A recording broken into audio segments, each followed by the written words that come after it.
Belakangan ni kes COVID di Malaysia lebih daripada 4,000. Setiap hari ada beratus-ratus pasien dekat ICU dan berpuluh-puluh pasien meninggal dan mati di ICU setiap hari.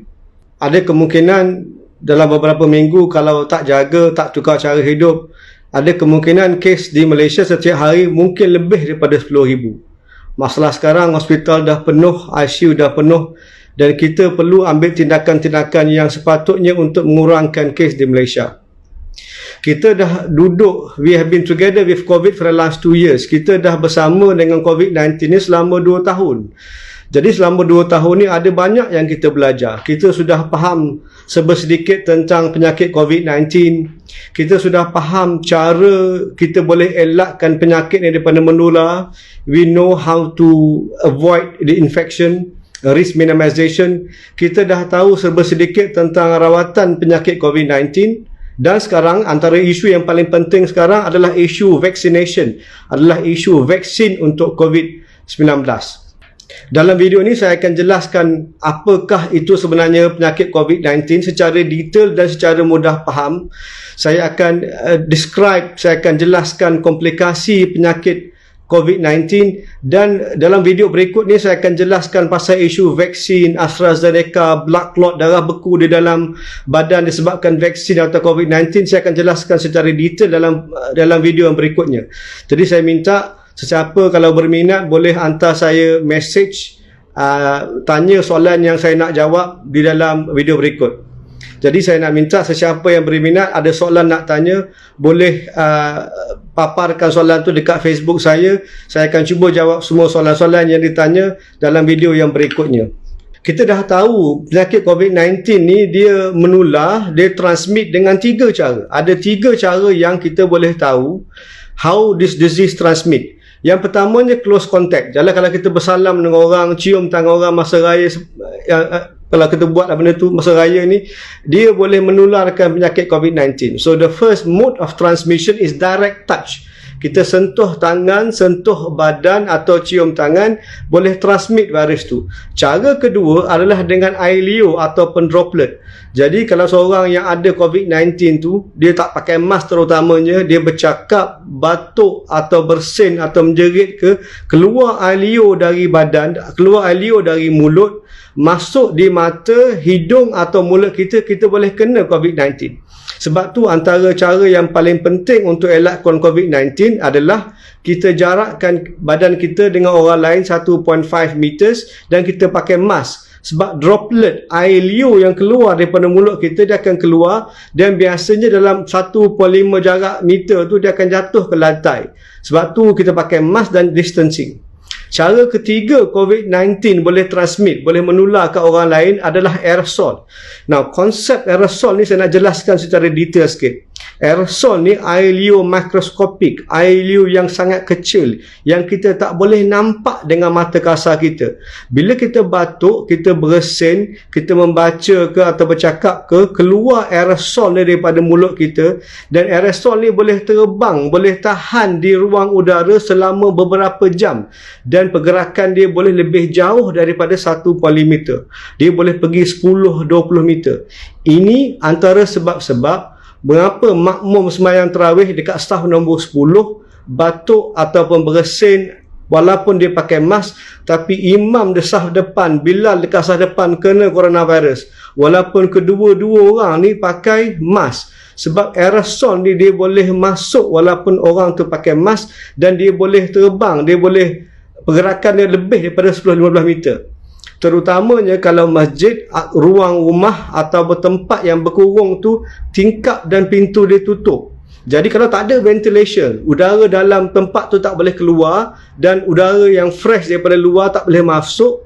Terutamanya kalau ada air condition tu on. Mana kita tutup window dan doors, air condition on, air condition tu akan merebakkan aerosol yang ada di dalam setempat itu.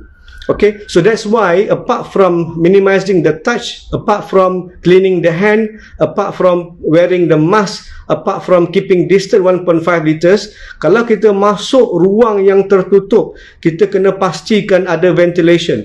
Without ventilation, there's a high risk of disease transmission, even though kita jarakkan badan kita daripada orang lain walaupun kita pakai mask. Sekarang saya nak jelaskan apa berlaku. Jadi kalau virus tu dah masuk melalui mata kita, sebab tu kita pakai facial. Kalau tengok doktor dengan nurses kat hospital, dia orang akan facial sebab kita tahu virus tu boleh masuk melalui mata juga. Okey, tapi kalau tak jaga ataupun jaga tapi masuk juga virus melalui mata, hidung atau mulut, virus tu akan masuk dalam badan kita. Dan tugas virus ni, apa dia akan buat sebenarnya, dia akan take over our body function. The virus will take over our cell function to reproduce more virus. Okay, virus tu akan masuk badan kita, akan masuk dalam badan kita, masuk dalam sel kita. Dia akan lagi beranak lagi banyak virus. Dia akan ambil alih fungsi sel dan fungsi badan kita. Itu maknanya virus infection. Saya bagi andaian, okay. Contohnya, kita buat open house, okay. Sepatutnya tak buat kan, tapi ada orang ramai yang buat sebab tu banyak virus kat Malaysia ni sekarang. Kita buat open house, kita ajak orang masuk rumah kita. Orang tu masuk, kita panggil dia Mamat dengan Minah COVID-19. Dia masuk rumah, kita ingat dia tetamu. Dia makan rendang kita, dia makan lemang kita, dia makan pulut kita. Lama-lama dia jadi gemuk dan dia beranak. Mamat dengan Minah ni duduk rumah kita, dia beranak. Banyak anak-anak dia, anak-anak virus ni. Lama-lama dia ambil alih fungsi rumah kita. Dia ambil alih kitchen kita. Tak bagi anak kita makan. Dia masak, dia makan sendiri. Dia merebak lagi, dia banyak beranak lagi. It takes over our house. Jadi virus tu dah masuk rumah kita, dah masuk sel kita, dia dah reproduce, dia dah multiply dan dia take over the function of the house. Jadi Mamat dengan Minah virus tu suruh bini dengan laki kau masak makan, dia makan sorang-sorang, tak bagi anak-anak kau makan. So kita dah panggil, sebenarnya bukan dah tetamu dah, virus dah menceroboh rumah kita. Okay, selepas kita realise, body kita ambil masa dekat 3-5 hari. Lepas 3-5 hari baru kita perasan, Mamat ni bukan tetamu, dia penceroboh. Dia masuk rumah aku, dia ambil alih aku punya lemang dengan dapur. Sekarang dia makan sendiri. Dia dah rosakkan rumah aku. Anak-anak aku sendiri tak cukup nak makan. Sudah perasan, kepala kita dah perasan, ini penceroboh, ini bukan tetamu. Apa kita buat? Kita call saudara mara kita. Okay, kita call saudara mara kita daripada Kelantan, mari tolong. Ada orang banyak masuk rumah aku, tolong keluarkan Mamat dan Minah COVID ni daripada rumah aku. Okay, jadi kawan-kawan, member-member, saudara mara daripada Kelantan datang dengan bas tu, contoh dia antibody. So, our body now activate our immune system. Badan kita activate sistem imun kita supaya buat antibody untuk lawan virus. Jadi kena faham kebanyakan virus infection, kebanyakan jangkitan kuman virus tak ada ubat khusus untuk bunuh virus. Coronavirus antara contohnya, tak ada ubat khusus untuk bunuh virus. Apa yang kita bergantung, badan kita sendiri, immune system kita sendiri yang akan bunuh virus ni. Jadi andaiannya saudara mara kita daripada Kelantan, kita call, rumahku kat Kajang, ada orang penceroboh, tolong datang. Dia ambil masa 3-5 hari. That is what we call incubation period. Within 3 to 5 days, our antibody will mount an appropriate reaction to the virus. Saudara mara datang kat rumah kita, cuba bunuh virus. Okey, dah faham So setakat ni ada penceroboh dekat bilik kita, ada penceroboh dekat rumah kita, virus has invaded our cell, has multiplied, and we have antibody reaction to the body. Bila antibody masuk dalam badan kita, ada dua benda yang boleh berlaku. Okay, ada two consequences. There are two consequences of antibody reaction to the virus. Ada dua benda yang boleh berlaku selepas virus dan antibody ni berlawan dalam rumah kita. Jadi selepas virus tu masuk dalam badan kita dan badan kita produce antibody untuk lawan virus ni, ada dua akibat dia. Ada dua natijah dia. Natijah pertama, immune system berjaya hapuskan virus and the virus leaves our body and the immune system stop its work. Basically, immune system maknanya badan kita ada virus, ada antibody dengan virus berlawan, bunuh semua virus hilang dan immune system kita dah reda. Maknanya dah hilang virus, immune system kita rehat, reda. Yang tu kita panggil appropriate reaction. That is what we call COVID category 1, 2 and 3. Kategori COVID yang pertama, kedua, ketiga kita panggil mild COVID, sama ada tak ada simptom, ataupun kategori kedua ada demam, sakit tekak atau batuk tetapi tak ada jangkitan kuman ataupun kesan di paru-paru. Kategori ketiga ni ada kesan immune system di paru-paru tetapi mild, tak perlukan lagi oksigen.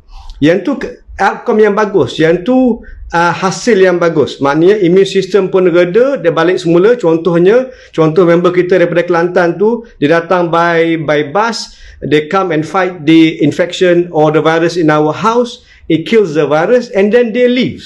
Very important. Jaga mara kita datang daripada Kelantan tu, dia balik semula, naik bas dia balik semula, tak duduk rumah kita. Antibody tu tak rosakkan badan kita. Yang tu kategori pertama, maknanya bagus, benda yang sihat. Ada akibat yang kedua, ada possibility yang kedua. Possibility yang kedua ni, antibody bunuh virus. Virus dah hilang dah. Mamat dengan minah COVID-19 ni dah hilang daripada rumah kita.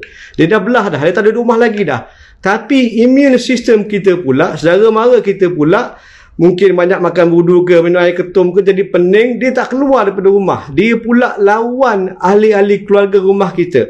Dia rosakkan rumah kita, dia rosakkan dapur kita. Dan yang terutamanya, immune system ni, antibody ni kadang-kadang boleh rosakkan saluran darah di dalam badan kita. Contohnya dia akan blok basin, blok tandas kita, blok pipe kita supaya tak boleh ada aliran pipe.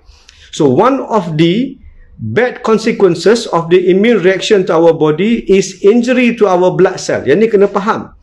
Antara kesan tak baik antibody lawan virus COVID-19 dalam badan kita, dia dah pening. Maknanya virus tu, antibody dah tak boleh kesan, tak boleh differentiate, dia tak boleh nak bezakan apa itu virus, apa itu sel badan kita sendiri. Maknanya saudara mara itu dah pening, dah mabuk dengan minum air ketum, tak boleh nak bezakan virus dengan ahli keluarga sendiri.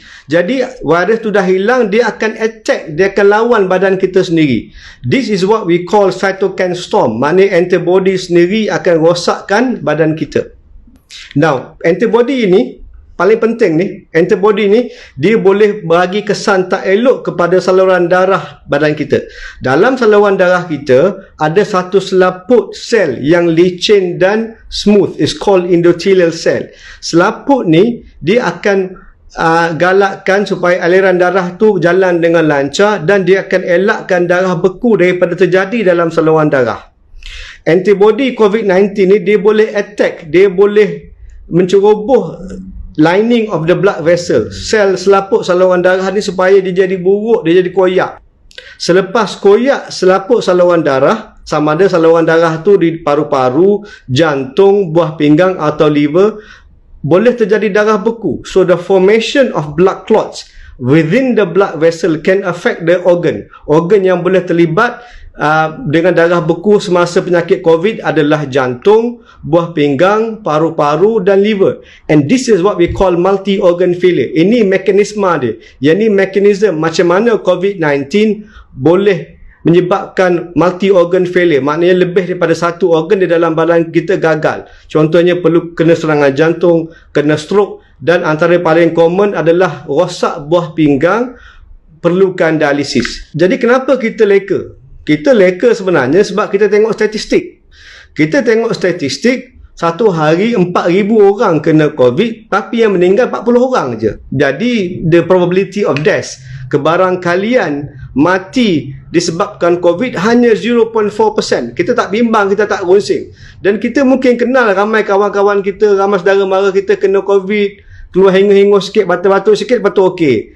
So we are affected by these people who seem to have very mild illness. Kita tak nampak 20% orang yang kena COVID ni sebenarnya sakit agak teruk juga. Dan walaupun 0.4% saja yang meninggal, ada beratus-ratus lain yang teruk, yang ada banyak konsekuensi long term. Kita panggil dia long COVID, L-O-N-G. Long maknanya panjang, COVID jangkitan kesan long COVID bermaknanya kesan jangka panjang COVID. Kita nampak berapa yang kena COVID, berapa yang mati je. Kita tak nampak yang tengah-tengah, yang beratus-ratus orang duduk dekat ICU berminggu-minggu, berbulan-bulan pun ada. Ada yang rosak buah pinggang, kena dialisis, kena ulang alik hospital dialisis, semua hidup dia orang kita tak tahu. Ada orang yang parut paru-paru, walaupun boleh keluar hospital, tetapi 2/3 daripada paru-paru dah parut, sempuk nafas, jalan daripada bilik tidur pergi bilik air pun tak larat, sempuk nafas. Yang tu kita tak nampak dalam statistik. Kita nampak 44 orang meninggal daripada 4,000. So we think it's not severe, but there are a lot of truth behind that figure. So we have to be careful. Dalam video berikutnya saya akan jelaskan tentang isu vaksin. Saya akan jawab soalan-soalan yang anda paparkan dalam Facebook saya tentang vaksin in the next video. For now, thank you very much.